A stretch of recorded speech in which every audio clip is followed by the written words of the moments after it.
My wife stole my inheritance, so I turned her dream wedding into a nightmare.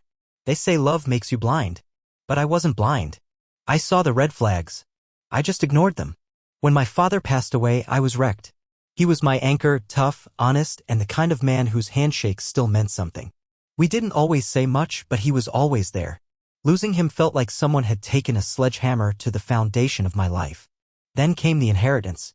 My father had done well for himself.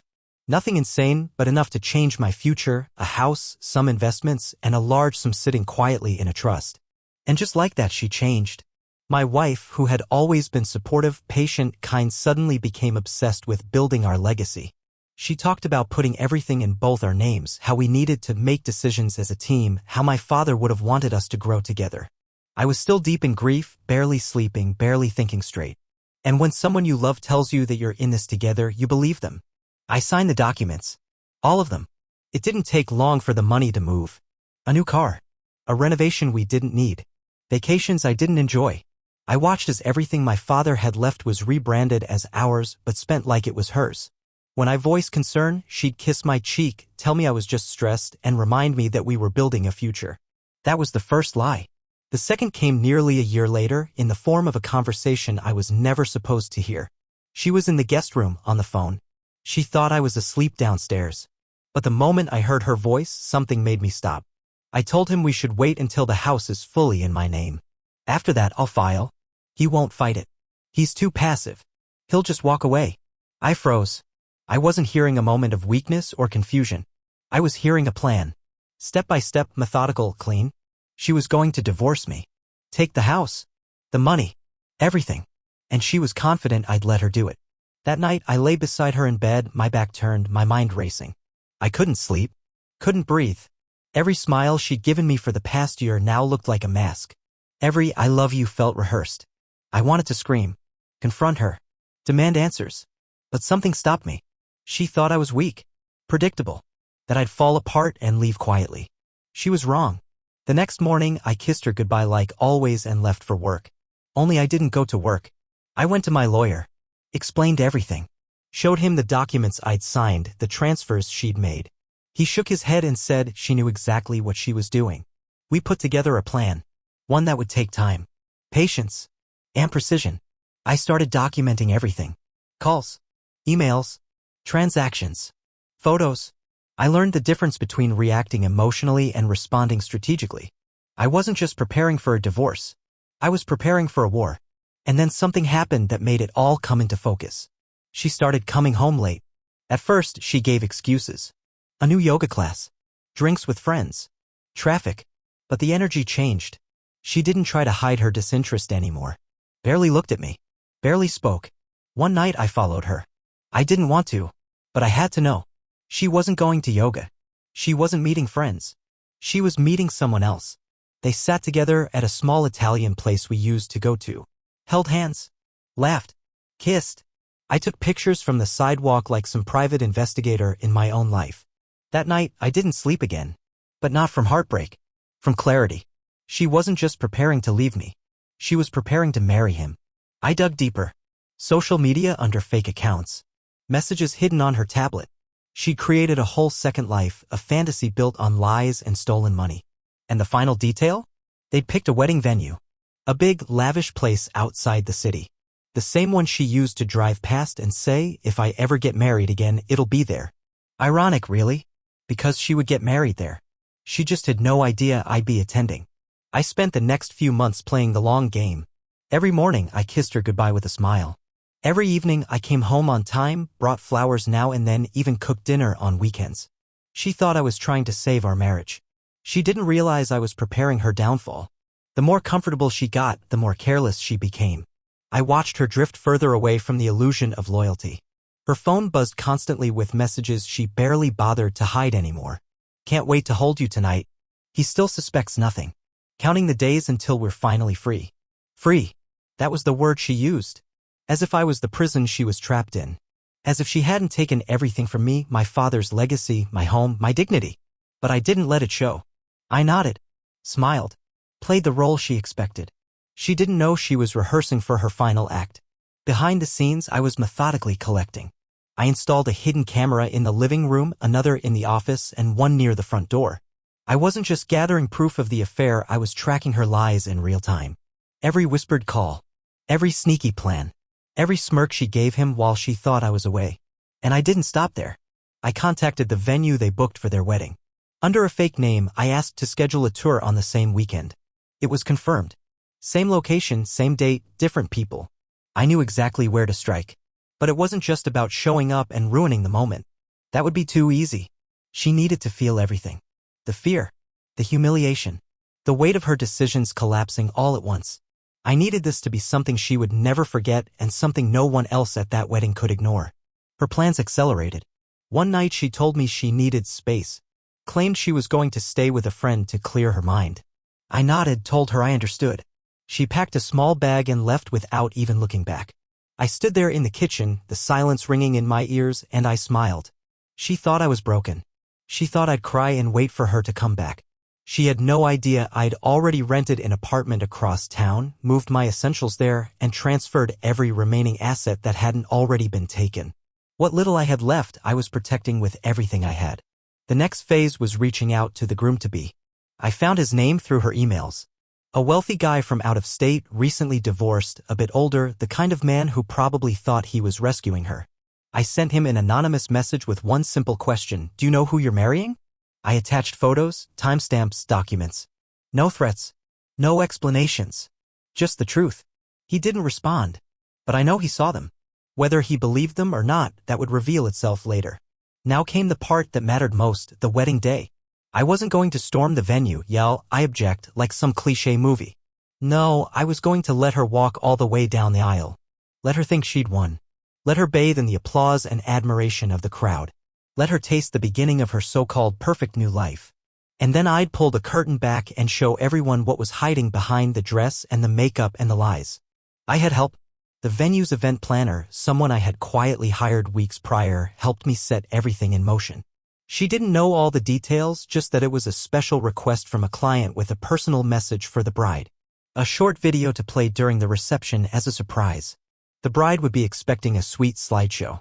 Childhood photos. Romantic clips. But that's not what she was going to get. The morning of the wedding, I got dressed in a simple black suit, grabbed a small bag with everything I needed, and drove to the venue. I wasn't on the guest list. But I didn't need to be. I had already walked the halls. I knew the layout. I knew the staff. I slipped in through the side door and waited in the back, calm as ever. Through a crack in the door, I saw her enter the room in her gown. Laughing. Glowing. Holding the arm of her new groom. Guests stood and smiled. Phones recorded. Music played. She floated down the aisle like she was finally free. She had no idea that freedom was about to explode in her face. The ceremony went off like a scene from a romantic film. The flowers were perfect. The chairs were draped in white silk. Her dress shimmered under the soft afternoon sun like it was stitched from the light itself. She smiled at everyone as she walked down the aisle, arm in arm with the man she was about to legally tie herself to, her next financial safety net. Her lies were layered so deeply into her expression that I almost believed she was truly in love. But I knew better. I had seen the mask slip. I had lived through the performance. She wasn't in love. She was in control, or so she thought. From where I stood, hidden behind a tall divider at the back of the venue hall, I watched it all unfold. I saw the way she glanced toward the crowd, soaking in the admiration, the attention. She was a master at playing the victim, the heroine, the fragile woman finally being cherished. And the crowd bought it. Her parents, her new in-laws, her so-called friends, they all smiled and nodded, unaware they were witnesses to a lie bigger than any of them could imagine. They exchanged vows. She pretended to cry. The officiant pronounced them husband and wife. Polite applause followed, and then the crowd moved indoors for the reception. It was a beautiful space, chandeliers, polished wood floors, soft lighting. The perfect venue for a dream wedding. The perfect venue for a nightmare to begin. My cue came when the lights dimmed and the DJ called for everyone's attention. Ladies and gentlemen, he said cheerfully, we have a surprise presentation for the bride and groom, a special message put together with love and care. Everyone turned to face the massive screen hanging from the wall. The music faded. The lights dimmed further. For the first 3 seconds, it looked like any other wedding video. A photo of her as a child. A short clip of her laughing on a beach. Then the screen glitched intentionally. The images faded. And the next photo appeared. It was her. sitting across from me at the lawyer's office, smiling as I signed over my inheritance into the account she insisted on sharing. I heard the first gasps ripple through the room. Then another image, her sitting in that cozy Italian restaurant, holding hands with the man she was now married to, timestamped from when we were still married. Then another clip, her speaking on the phone, her voice crystal clear from the hidden mic I had installed. He's too easy. Once the house is in my name, I'm gone. People turned in their chairs. I could see the groom's shoulders tense. Her parents looked like they'd been punched in the stomach. But it wasn't over yet. The next few slides laid everything out like a courtroom exhibit. Bank transfers, emails, hotel receipts, photos of her kissing another man. A brief text overlay appeared on the screen, a pattern repeated. Victim after victim, man after man, until now. The final clip played, just 30 seconds long, but it sealed the deal. It was her, laughing into her phone.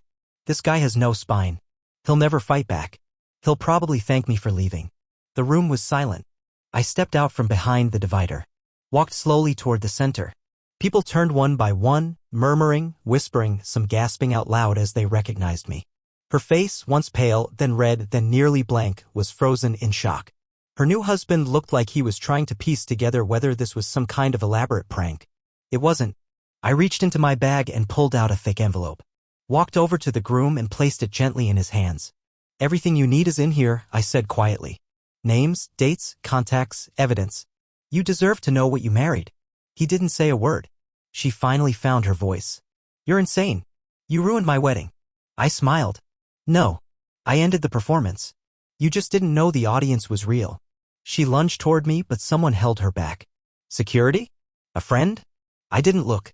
I walked out calmly, leaving a trail of chaos behind me. The moment I stepped outside, I felt something I hadn't felt in over a year. Peace. She had tried to rewrite the story, turn me into a side character in my own life, take everything I had and build her fantasy on top of it. But I took it back. On my terms. In my way. Word got out fast. By the end of the day, clips from the wedding had surfaced online. Guests had filmed the entire thing. My inbox flooded with messages, some from strangers thanking me, others from men who had similar stories. A few even recognized her from other cities. Turns out this wasn't her first dream wedding. Just the most public one. She disappeared after that. Deleted her accounts. Went off the grid. Rumors swirled that her new marriage was annulled before it was even consummated. The house she wanted so badly to own? Still in my name. She couldn't touch it. And me? I didn't celebrate. I didn't gloat. I simply moved on, free, clear, and done with pretending. In the days that followed, I tried to go back to normal life, whatever that meant. But after something like that, nothing feels normal anymore. The house was quiet, and for once, it was the kind of quiet I could breathe in. No more lies whispering through the walls. No more pretending. No more fake smiles over dinner, no more questions about where she really was when she said she'd be home late. It was like my life had been hijacked for over a year, and now I was finally back in the driver's seat. But even though she was gone, the echoes of her manipulation still lingered. I kept my head down and focused on rebuilding. I hired a financial advisor to help me recover what was left of the inheritance she hadn't managed to burn through. Thankfully, because I'd kept records and acted quickly, we were able to freeze some assets before she could touch them during the final phase of our separation. It wasn't everything, but it was something. I'd lost a huge part of what my father had left me, but I hadn't lost my sense of purpose or my dignity. Then something unexpected happened. One of the men who messaged me after the video surfaced said he recognized her from years ago. He lived 2 states over and had almost married her once. Claimed she had done the same thing to him, gained his trust, convinced him to invest in a property together, and then vanished. No warning. No goodbye. Just emptied half the joint account and ghosted. His story was nearly identical to mine, down to the same manipulation tactics, the same crocodile tears, the same hollow "I love you" messages. But what shocked me most was how many other messages I got. Men, women, family members. All of them sharing stories of how she had used charm, sympathy, and emotional games to walk into people's lives and take what she wanted. She wasn't just a manipulator. She was a con artist. And she'd been perfecting the act for years. I started compiling the stories, building a timeline of her movements and relationships. It was almost like a twisted roadmap of destruction stretching across cities and years. And with each new detail, I felt less like a victim and more like someone who'd just pulled back the curtain on a long-running scam. I knew I had the chance to bury this whole chapter, let her vanish, and take her secrets with her, or I could do something more. So I did. I reached out to a true crime podcast that specialized in real-world scams and con artists. They were interested immediately. After all, it wasn't every day you get a wedding video that turns into a criminal dossier. I gave them everything: documents, emails, recordings, testimonies. They did their own research, verified the facts, even interviewed some of the others she had hurt. A month later, the episode aired. It exploded overnight. The story was everywhere. People started calling it the wedding reveal heard round the internet. Even local news outlets picked it up. I didn't expect the attention, and I wasn't looking for fame. I just wanted the truth out there to make sure no one else fell for her trap again. And while she never came forward to defend herself, her silence was louder than any denial. She had disappeared for real this time, and maybe that was the best outcome. But I wasn't done yet. The podcast episode opened more doors than I imagined. A documentary filmmaker reached out. Then a journalist. Suddenly, I was being asked to speak at events about emotional manipulation, financial abuse, and how to protect yourself in a relationship built on lies. At first, I hesitated. I wasn't a victim advocate. I wasn't a speaker. I was just a guy who got played and fought back. But then I remembered how lost I felt when it all started, how isolated, how ashamed. And I realized something. Maybe I could help someone else get out before they lost everything. So I said yes. The first event I spoke at was small, maybe 30 people in a community center. But after I finished telling my story, a man came up to me with tears in his eyes. He said, "I thought I was the only one." That's when it clicked. This wasn't just about her.